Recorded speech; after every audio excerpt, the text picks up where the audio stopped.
talking about rivalry, as I had been doing in the last two posts regarding Rajguru Dronacharya and King Drupad, Mahabharata shows many other rivalries which probably come at the tip of our mouth. The moment I say rivalry, you will probably name Bhima and Duryodhan, you will name Karna and Arjun, and many others.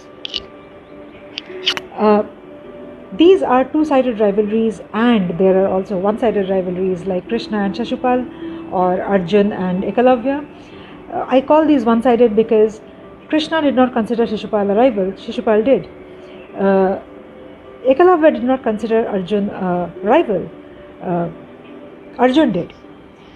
So, whatever be it a one-sided rivalry or all-sided rivalry, this particular thing, this feeling of being someone's rival stems from there are certain things which give rise to this feeling of rivalry. One is the people involved who are feeling that they are each other's rivals are extremely talented.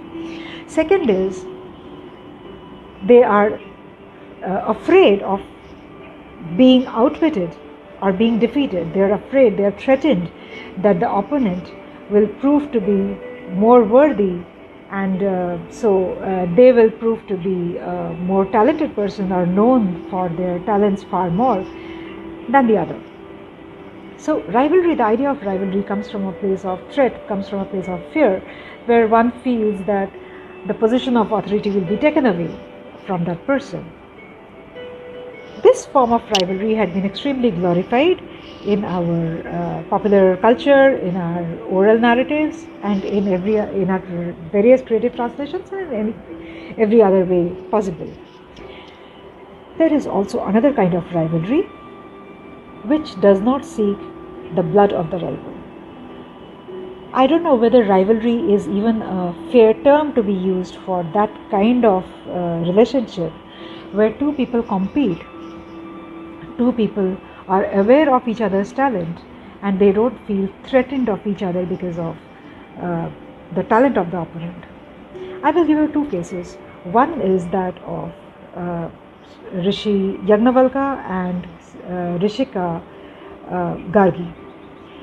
Both were great philosophers and both met in a conference which was held in the court of King Janaka, and they had a debate.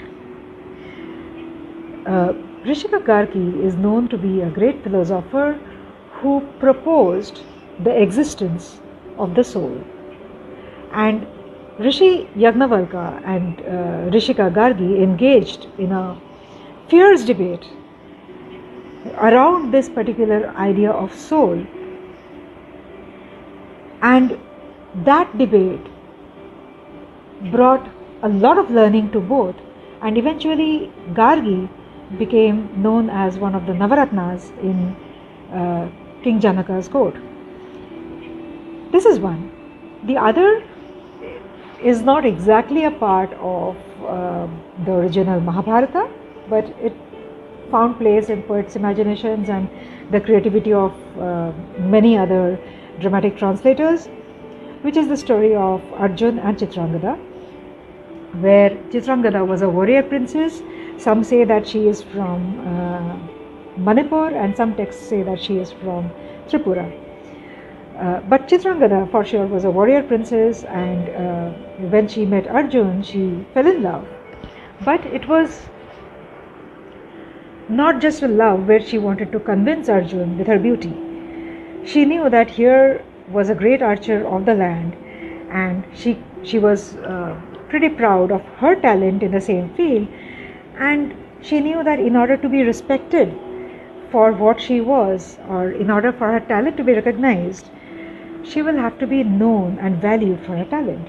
So she invited Arjun for a fight, and that fight gave rise to a love story where Arjun later married Chitrangada.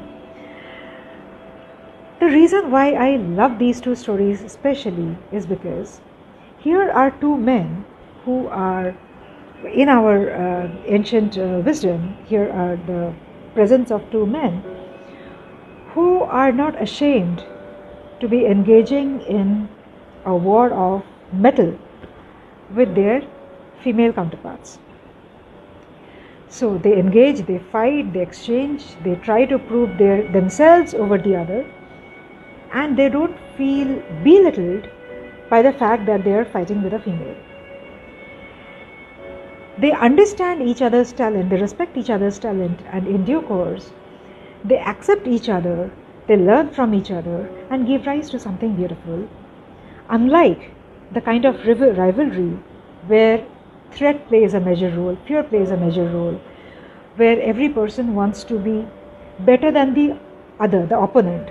Every person wants the opponent to be lesser than self. Here the case is not quite that. The two engage in a fight which with that open mindset, that flexibility which says that may the better person win.